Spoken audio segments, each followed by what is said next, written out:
नमस्कार साथियों, फिर से आपका स्वागत है हमारे नए यूट्यूब चैनल पे जिसका नाम है फिनट्यूब हिंदी। आज का मार्केट देख करके यही लगा था जो मैंने कल बताया था कि जो एसआईपी का नंबर है, जो हमारे एसआईपी वाले भैया लोग हैं वो पैसा डालेंगे तो एक हफ्ता तक तो मार्केट ऐसे ही सस्टेन रहेगा।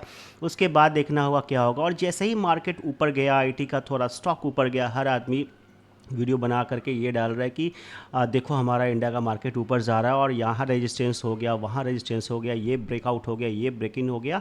चार्टिस वाले भैया पूरा चार्ट निकाल निकाल के दिखा रहे हैं। लेकिन मैंने कल ही कहा था कि अभी जो एक हफ्ता, एक से लेके जो 5 तारीख तक, 7 तारीख तक, मैक्स टू मैक्स 10 तारीख तक मार्केट आगे पीछे होता है। लेकिन ज़्यादा मेजर आप नंबर जब देखेंगे हर एक महीने, तो आपको यही दिखेगा कि 10 दिन में मार्केट 6 दिन 8 दिन आगे ही गया, पीछे नहीं आया, थोड़ा कंसोलिडेशन मोड में आएगा। बट हाँ, ओवरऑल मार्केट जो 10 दिन में है वो ऊपर ही जाएगा। तो यही एक मेरे हिसाब से एक रियल फिगर होता है, क्योंकि एफ का जो सेलिंग है वो भी उतना ज़ोर से नहीं आ रहा है, ताकि हम एफ को भी ये कर सकते हैं कि हाँ उन्होंने उतना आकर के माल यहाँ पे चेप दिया है। क्योंकि एफ जितना माल बेच रहे हैं डी ठीक उसका लगभग लगभग डबल ट्रिपल माल इंडिया से उठा भी रहे हैं। और आज हम थोड़ा एफ की बात करेंगे और हमारा जो पर कैपिटा इनकम है, 1 मिनट हम उस पर भी चर्चा करेंगे। अचानक से मेरे दिमाग में ये चीज़ आया कि आखिर जब अमेरिका को आज़ाद हुए हुए लगभग लगभग 250 साल हो गए, 2026 चल रहा है अभी, तो अभी 250 साल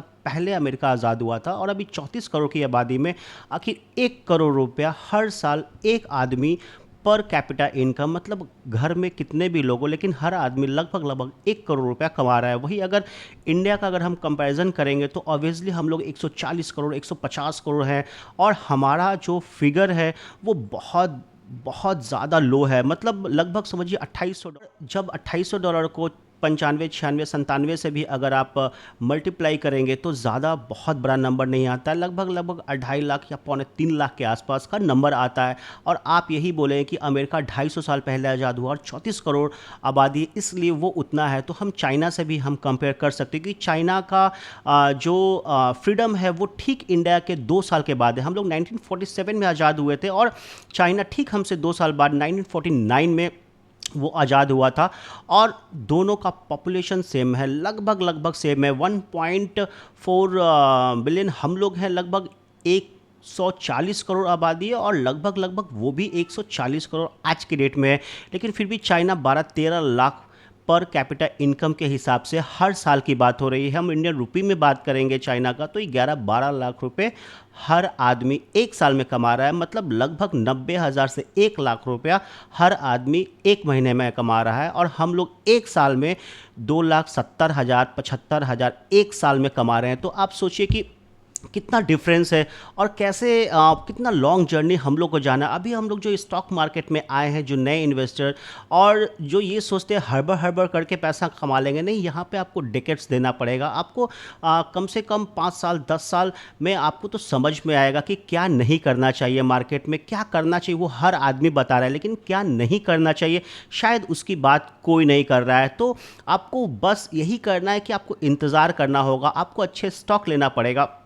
और आईटी को लेकर के जो इतनी बातें हो रही थी हड़बड़ हड़बड़ में, जितने भी रिटेलर हैं उसका भी डेटा आएगा। और आज हम एसआईपी का भी बात करेंगे। लगभग अप्रैल में 31,000 कुछ करोड़ जो एसआईपी आया था अप्रैल में। उसके बाद जो मई का जो डेटा है वो लगभग 30,000 करोड़ का है। और जो जून का जो डेटा है वो अभी नहीं आएगा, जुलाई के सेकेंड वीक में आएगा। तो हम उस पर भी डिस्कस करेंगे। और एफआईज का भी हम नंबर बात करेंगे कि वो हर महीने कितना पैसा इंडिया से उठा के लेके जा रहे हैं। मार्च में आप देखेंगे तो मार्च में बहुत ज़्यादा, सबसे ज़्यादा जो सेलिंग थी एफआईज की वो मार्च 2026 में थी। वो भी हम लोग डिस्कस करें। 311.80 करोड़ का बेचा और जो डीआईज है वहीं पे 1784.40 करोड़ की खरीदारी की है। और जब हम इसको मंथली पे बात करते हैं कि आखिर एफआईज ने कितना माल बेचा है, तो जून में एफआईज ने 49,028 करोड़ का माल बेचा था इंडिया से। और मई में 55,963 करोड़ का, अप्रैल में 70,135 करोड़ का,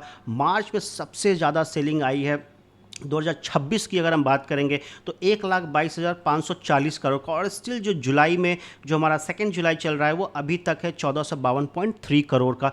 तो अभी एफआईज की सेलिंग रुक नहीं रही है। लेकिन अब इसके पीछे ये समझना पड़ेगा कि आखिर गवर्नमेंट के हिसाब से भी एलटीसीजी एसटीसीजी जो डिस्काउंट किया गया है, तो इसका कोई गारंटी नहीं है कि एफआईज लौट के भी आएंगे, क्योंकि एफआईज को लिक्विडिटी फ्लो बहुत हाई चाहिए और इकोनॉमी में ग्रोथ होना चाहिए। अभी जब ईरान और अमेरिका का मामला जैसे ही सलटेगा तुरंत बात होना स्टार्ट हो जाएगा कि केल्विन विश क्या कह रहे हैं। जो अमेरिका के फेड के चेयरपर्सन है वो केल्विन विश, वो बात करना, उनके बारे में हर आदमी बात करना स्टार्ट कर देगा कि अब वो इंटरेस्ट रेट बढ़ाएंगे और कितना बढ़ाएंगे। और जो भी आरबीआई की होने वाली 1-2 महीने में इंडिया में जो मीटिंग है वहाँ पे फिर बात होगा कि अब इन्फ्लेशन तो एक्चुअली आ चुका है और क्वार्टर ऑन क्वार्टर वो धीरे धीरे अपना रूप दिखा रहा है। लेकिन कोई दिखाए चाहे नहीं दिखाए, आपको खुद समझना पड़ेगा कि आखिर हो क्या रहा है।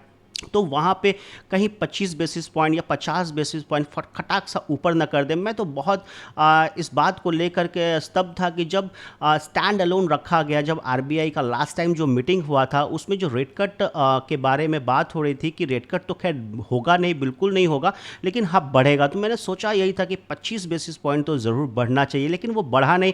लेकिन शायद वो नेक्स्ट टाइम शायद 25 इस बार के और 25 अगले बार के, शायद एक बार में 50 बेसिस पॉइंट बढ़ा देंगे। अब बढ़ा देंगे कि नहीं बढ़ा देंगे ये कहना ठीक नहीं है, लेकिन अभी अमेरिका में देखना होगा कि इन्फ्लेशन क्या, क्रूड ऑयल 60-65 के नज़दीक नहीं आएगा तब तक मुझे ये नहीं लगेगा कि स्टेट ऑफ हार्मोज का कुछ हुआ कि नहीं हुआ। बात बहुत हो रही है अमेरिका और ईरान की, मैंने तो परसों से बात करना इस पे बंद कर दिया।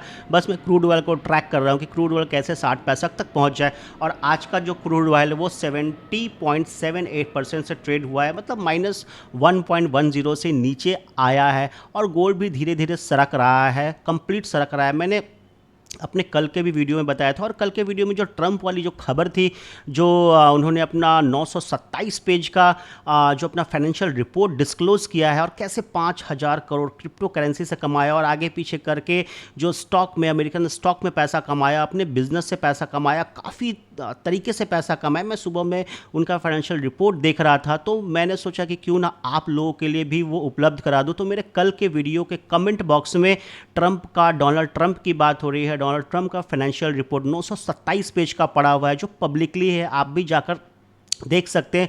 वहाँ से नहीं देखना है तो आप गूगल भी कर सकते हैं, आपको पता चल जाएगा। और फिर देखना होगा कि अब यहाँ से मार्केट कहाँ जाता है, क्योंकि हर आदमी अब डिप में करते करते बोर हो चुका है, क्योंकि कितना डिप में बाई करे, कितना अप पे जा कर के वेट करे। और एमटीएफ का बुक साइज़ भी उस हिसाब से दिख रहा है कि हर आदमी को यही लग रहा है कि एक बार ज़बरदस्त करेक्शन आ जाए। हर आदमी यही इंतज़ार में है, एक बार ज़बरदस्त करेक्शन आ जाए मार्केट में, फिर वहाँ से ये सब मामला ख़त्म हो, एमटीएफ बुक साइज़ कम हो और फिर वहाँ से मार्केट घूम जाए और चलता बने। लेकिन किसी के सोचने से मार्केट नहीं चलता है, किसी के कमेंटबाजी से भी मार्केट नहीं चलता है। मार्केट का अपना नियम है, अपने हिसाब से चलता है। और कल का मार्केट देखना होगा कि कैसा होगा। तो हम आज का वीडियो यहीं तक रखते हैं, फिर कल मुलाकात होगी। तब तक के लिए थैंक यू सो मच। जय हिंद, जय भारत।